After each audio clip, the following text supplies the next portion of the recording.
옆 사람과 인사하겠습니다. 요즘 무더위와 또 장마 가운데 얼마나 힘드십니까? 옆 사람에게 인사하실 때 건강하시기 바랍니다. 인사하겠습니다. 건강하시기 바랍니다. 네, 감사합니다. 한 번 더 인사할 때 이렇게 하겠습니다. 성령의 사람이 됩시다. 인사하겠습니다. 성령의 사람이 됩시다. 2주 전에 우리는 맥주 감사주의를 지키면서 지난 6개월의 삶을 돌아보며 하나님께 감사를 표현했습니다. 한국 교회가 대부분 7월 첫 주일에 맥주 감사주의를 지키는데 요즘 사람들은 맥주 감사주일이 되면 감사하는 모습이 되어야 되는데 별로 감사와 감동이 없는 것 같습니다.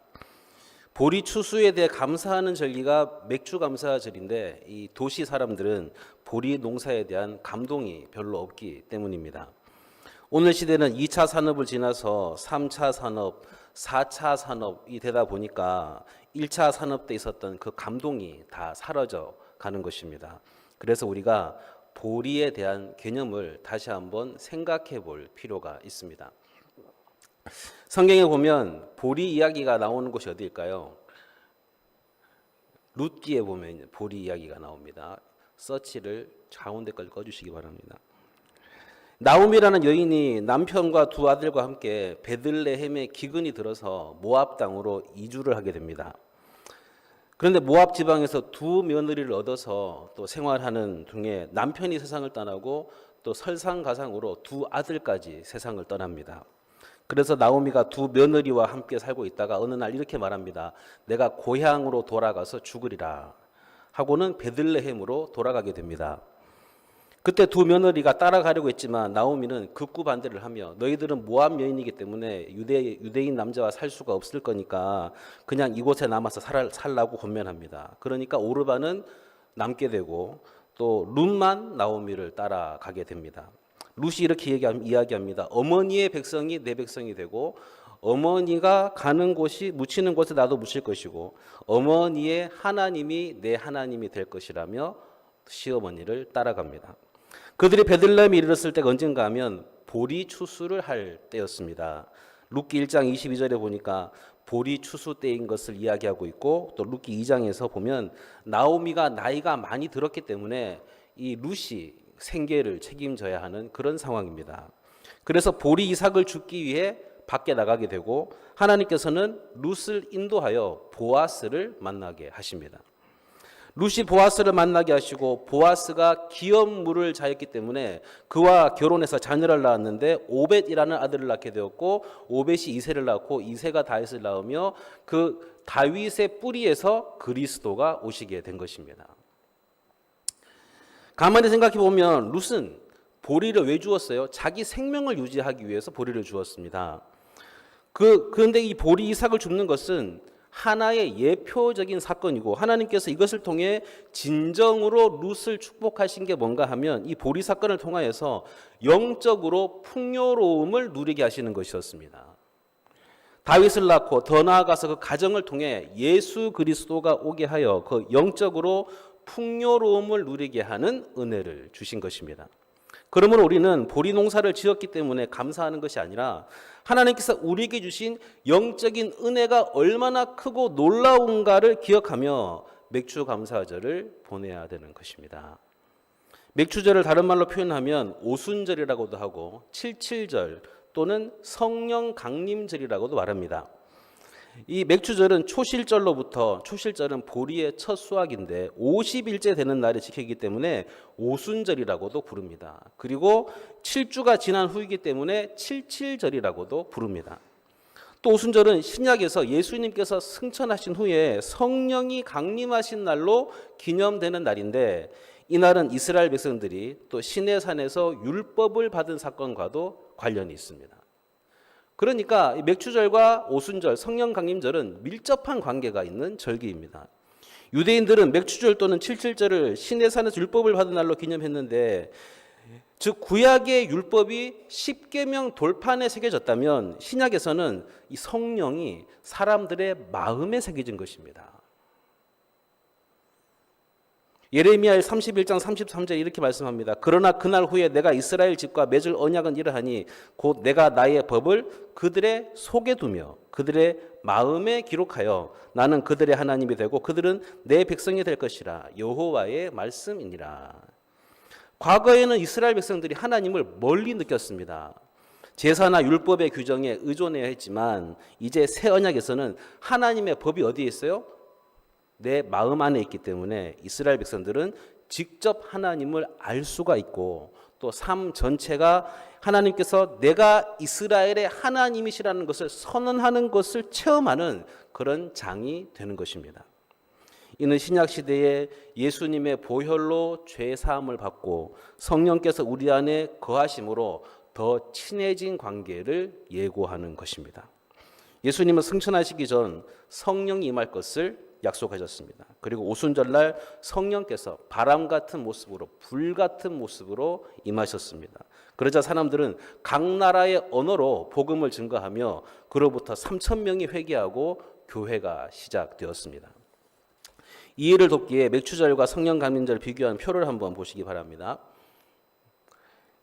이제 맥추절은 의미가 곡식의 첫 열매를 하나님께 바치는 것이고 성령 강림절은 성령의 첫 열매 교회가 하나님께 드려지는 것입니다. 또 맥추절은 시기가 유월절 후에 50일째 되는 날이고 또 성령 강림절은 예수님의 부활 후 50일째 되는 날입니다. 또 맥추절은 어떤 사건입니까? 이스라엘이 시내산에서 율법을 받은 사건이지만 성령 강림절은 성령이 임하고 교회가 탄생한 사건입니다. 중심 메시지는 율법이 돌판에 새겨지는 게 맥추절이라면 성령 강림절은 성령이 사람들의 마음에 새겨지는 날입니다. 예수 그리스도는 부활의 첫 열매입니다. 유대인들은 유월절에 보리와 첫 밀의 곡식을 베어서 하나님 앞에 드렸습니다. 그러니까 첫 열매 대신 예수 그리스도께서 부활하신 것처럼 50일이 지난 오순절 때 성령이 임하시고 성령의 인침으로 인하여 보리와 밀을 추수하여 하나님 앞에 드렸던 것처럼 우리가 다 성령의 인치심으로 인하여 부활체가 되어 그런 영적인 은혜를 누리게 되는 날이 바로 맥추감사절이라는 사실입니다. 그러니까 우리가 정말 감사해야 하는 절기가 맥추절입니다. 예수님이 부활하신 유월절, 즉 부활절도 중요한 날이지만 감사한 날이지만 부활하신 주님의 부활체가 우리에게 임하여서 내가 부활체가 되어 예수 그리스도 안에서 영원한 생명을 사는 날이 바로 맥추감사절이고 또 오순절이고 성령 강림절이라는 사실입니다. 그러므로 우리는 보리 농사, 밀 농사로 인하여서 내가 생명을 연장할 수 있어서 감사할 뿐만이 아니라 더 중요한 것은 내가 영적으로 거듭나고 그 부활에 동참하여 영원한 생명을 누리게 된 것을 생각하며 그로 인해 감사하는 날이 맥추감사절이 되어야 하는 것입니다. 아직까지 헌금 안 하신 분은 다음 주에 하시기 바랍니다. 그래서 오늘 본문 말씀에 보면 성령께서 이 땅에 오셔서 행하시는 일들에 대하여 말씀하고 있습니다. 성령께서 이 땅에 오셔서 우리를 위해 무슨 일을 하시는 것일까요? 본문 13절을 통해 성령께서 오셔서 세 가지 임무를 수행하심을 깨닫게 하십니다. 이 세 가지 사실을 통해 우리는 성령님에 대한 정확한 이해로 더 많은 깨달음을 얻을 수가 있습니다. 첫 번째, 성령께서 오시면 우리를 모든 진리 가운데로 인도해 주십니다. 13절을 보겠습니다. 그러나 진리의 성령이 오시면 그가 너희를 모든 진리 가운데로 인도하시리니 그가 스스로 말하지 않고 오직 들은 것을 말하며 장래 일을 너희에게 알리시리라. 성령이 오시면 우리를 진리로 인도하실 것이다 하고 말씀합니다. 오늘 본문 앞으로 좀 가셔서 8절을 보시기 바랍니다. 그가 와서 죄에 대하여 의에 대하여 심판에 대하여 세상을 책망하시리라. 성령께서 오시면 우리로 하여금 뭐가 생각나게 하십니까? 죄에 대해서, 뭐에 대해서? 의에 대해서, 뭐에 대해서? 심판에 대해서 책망하겠다고 말씀하십니다. 그러니까 성령께서 우리 속에 오셔서 하시는 일이 뭐예요? 우리의 죄를 드러나기 위해서 죄를 책망하는 일을 하십니다. 우리의 죄를 들춰내는 일을 하시는 것입니다. 예수 믿는 사람과 또 예수 믿지 않는 믿음이 없는 사람의 차이가 뭘까요? 예수 믿는 사람은 내가 죄인인 것을 알고 있습니다. 하지만 믿음이 없는 사람은 자기가 죄인인 것을 깨닫지 못합니다. 왜냐하면 믿음의 사람들은 성령께서 내 속에 역사하시기 때문에 성령으로 말미암아 내 죄가 깨달아져서 내가 죄인임을 알고 이 죄 문제를 해결하기 어디로 가야 됩니까? 오직 예수 그리스도에게로 나아가서 모든 진리 가운데로 인도하심으로 나의 모든 죄를 해결하게 하시는 분이 바로 성령이라는 사실입니다.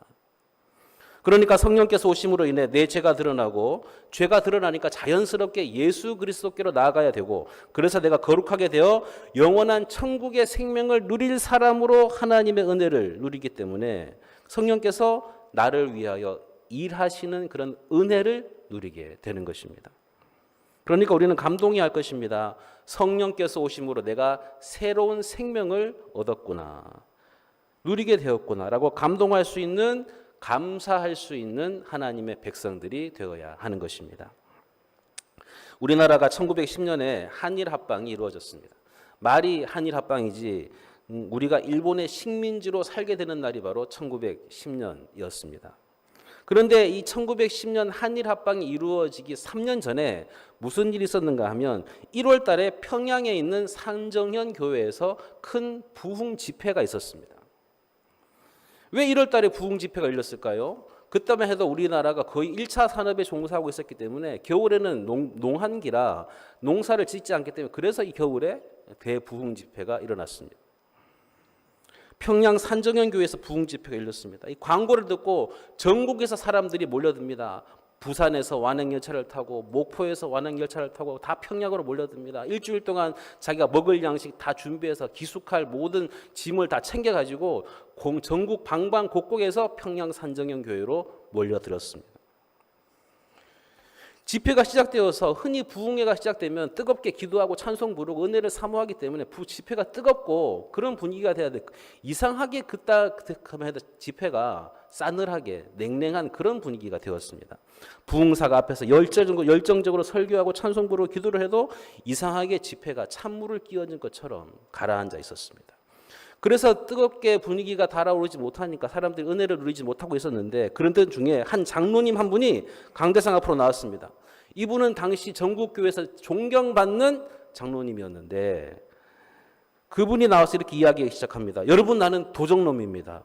나는 내 친구의 돈을 맡았는데 그 돈을 마음대로 쓰고 그 친구의 가정이 어려움을 처했을 때도 돌려주지 아니한 도적놈입니다. 라며 많은 사람들에게 존경받는 장로님이 그런 고백을 했습니다. 그러자 사람들이 너도 나도 자기 죄를 고백하기 시작했습니다. 그 순간 갑자기 성령께서 거기 모인 사람들 가운데 역사하기 시작하면서 사람들이 다 자기 자신의 죄를 고백하며 하나님의 은혜를 사모하게 될 때 그곳에 성령의 역사로 말미암아 평양 대부흥 운동의 시작점이 되었습니다.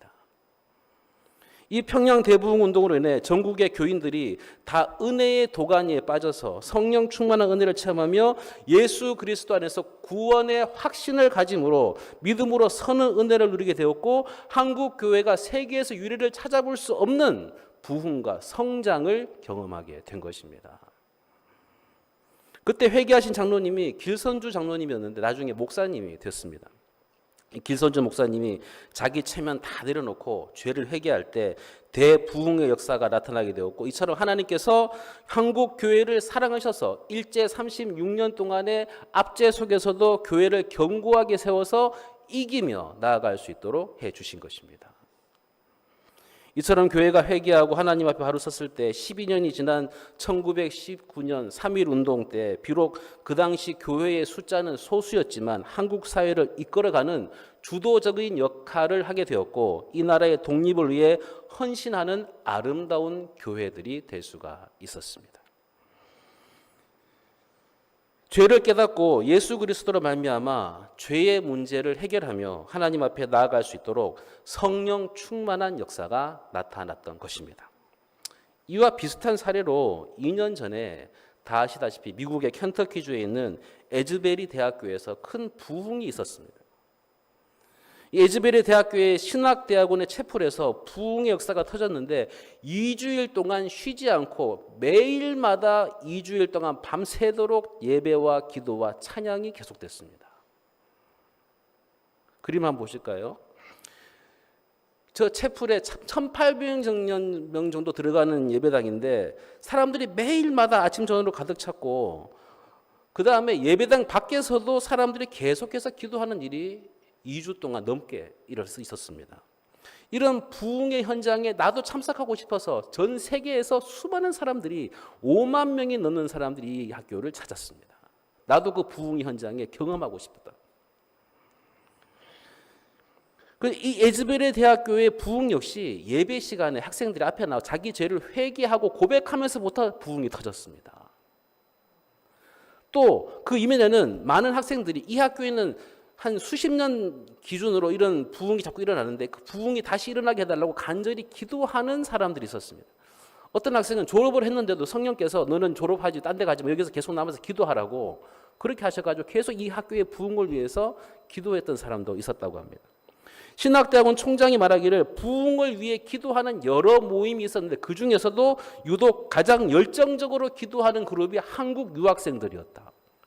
한국 유학생들은 여기 미국에 와서도 금식 기도도 하고 철야 기도도 하고 미국 사람들이 하지 않는 얼리 모닝 프레이어 새벽 기도도 하면서 그렇게 하면서 기도에 불을 지폈다는 것입니다. 이처럼 사람들이 자기 죄를 회개하고 영적 각성을 위해 기도할 때 성령의 역사가 나타나게 되고 그곳에는 부흥의 불길이 일어나게 되는 것입니다.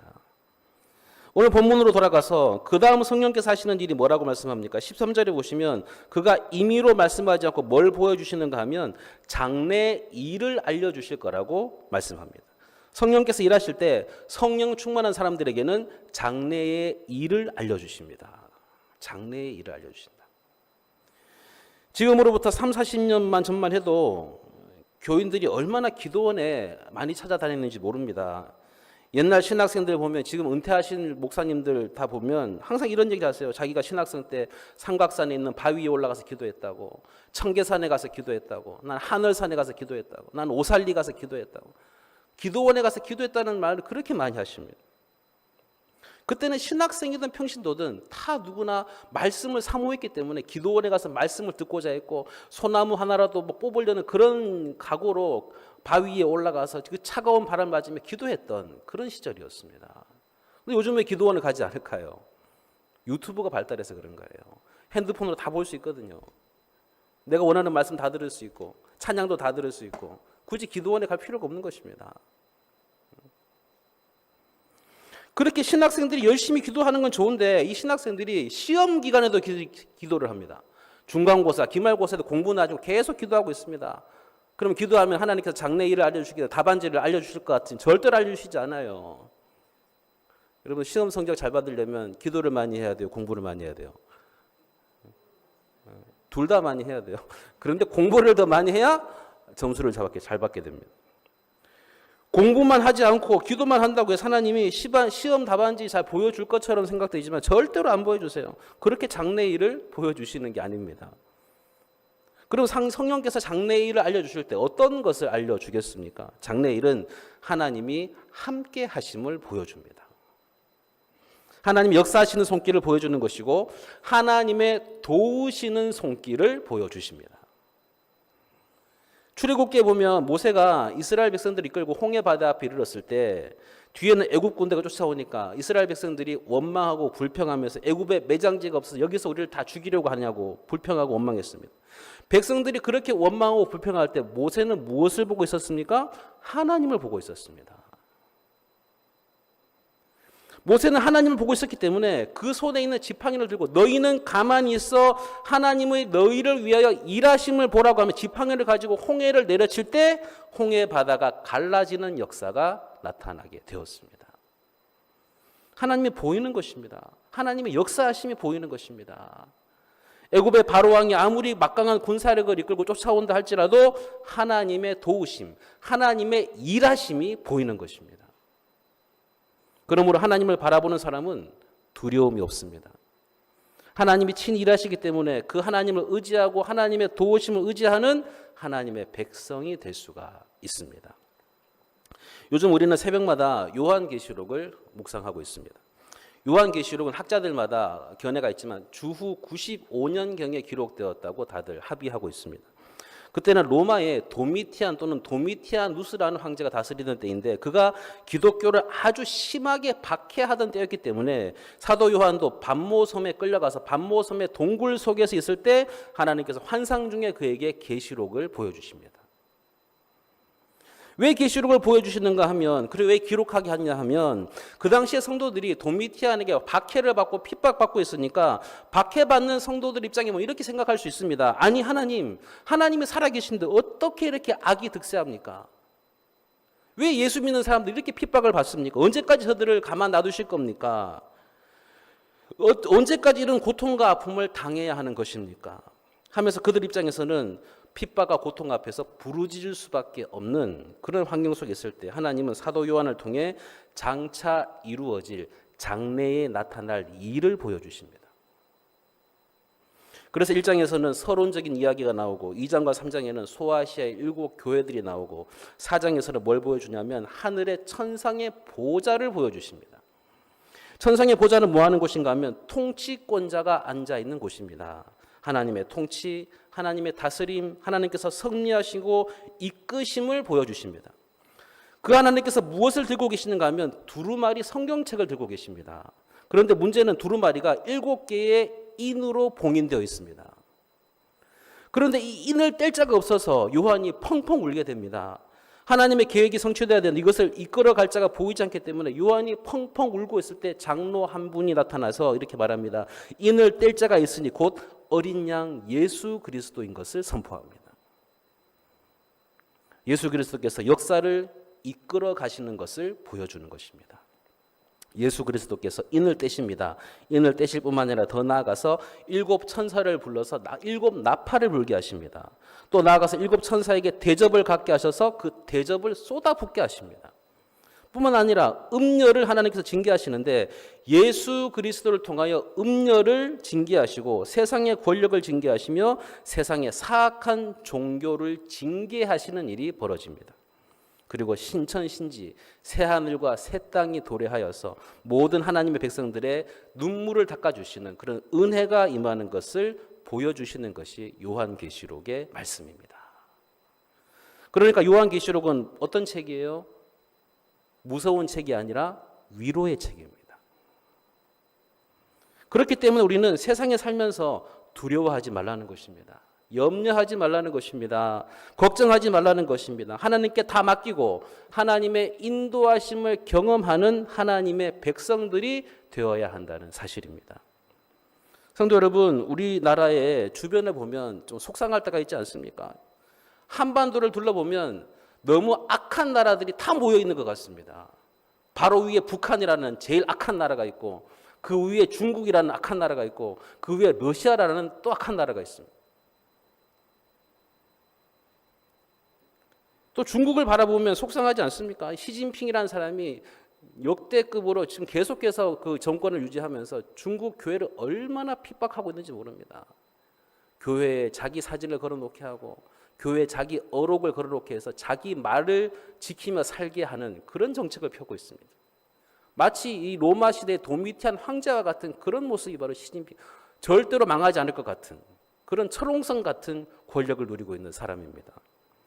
그런데 최근에 언론에서 어떤 말이 나오는가 하면 이 시진핑이 다 아시겠지만 실각설이 나오고 있습니다. 왜 시진핑이 실각할 거라고 추측하는가 하면 중국의 이 정치 조직을 보면 정치 집단이 있고 군사 집단이 있습니다. 그런데 공산국가이기 때문에 군사 집단이 더 큰 권력을 갖고 있습니다. 이 정치 집단과 군사 집단의 정점에 서 있는 사람이 시진핑입니다. 이 군사 집단을 보면 7인 위원회가 있는데 1번이 넘버1이 시진핑이고 2번이 장류샤라는 부주석이 있고 3번이 시진핑의 부하고 4번이 장류사의 부하고 5번이 시진핑의 부하고 6번이 장류사의 부하, 그렇게 7인이 구성되어 있습니다. 그런데 최근에 어떤 소식이 나오는가 하면 시진핑의 부하 3번과 5번이 숙청을 당했다는 거예요. 그러니까 언론에서는 시진핑이 실각설이 지금 계속 나오고 있는 것입니다. 어찌됐든 권불 10년이고 화무 11홍이라고 했습니다. 10년 넘는 권력은 없고 꽃이 10일을 펴지 않는다는 것입니다. 결국 하나님만이 영원하고 하나님의 통치만이 영원한 것이고 하나님의 이끄심을 바라보는 하나님의 백성들이 되어야 하는 것입니다. 하나님 앞에서 원망하고 불평하고 그런 탓하는 사람이 아니라 묵묵히 하나님을 바라보는 사람들이 되시기를 간절히 바랍니다. 이렇게 오직 내가 하나님을 바라볼 수 있는 것은 성령께서 내 안에 뜨겁게 역사하실 때 내가 하나님을 바라볼 수 있게 되고 하나님의 이끄심과 돌보심이 보이게 되고 그로 인하여 두려움 없이 담대함 가운데 사는 은혜를 누릴 수가 있습니다. 사랑하는 여러분, 여러분의 자녀들을 보면 걱정될 때가 있지 않습니까?